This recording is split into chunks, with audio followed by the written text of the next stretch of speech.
On May 20th, 1774, angered by the Boston Tea Party and other blatant acts of destruction of British property by American colonists, King George III of England gives his royal approval to 3 of the 4 laws known collectively as the Coercive Acts.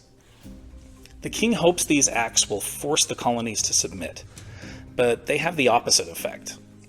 Up to this point, Massachusetts is the only one that has truly stepped out of line, and the Coercive Acts are directed specifically toward Massachusetts. American patriots refer to these Coercive Acts as the Intolerable Acts, and convene the First Continental Congress in response. The First Continental Congress is a show of support for Massachusetts, and a show of solidarity within the colonies, which had previously seen themselves almost like 13 individual countries.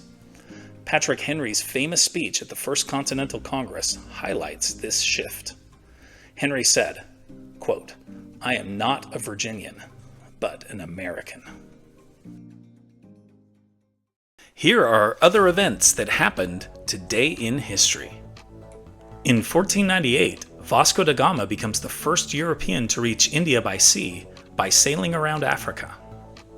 In 1506, Italian-born explorer Christopher Columbus dies of illness in Valladolid, Spain, at age 54.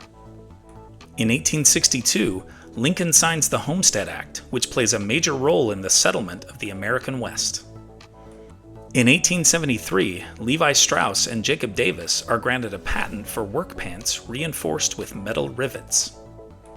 In 1927, Charles Lindbergh takes off from New York on the world's first solo nonstop flight across the Atlantic.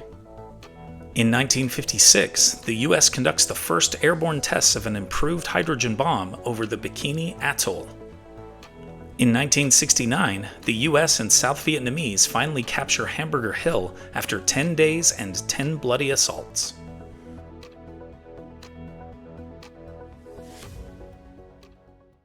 And now it's time for our Today in History quiz.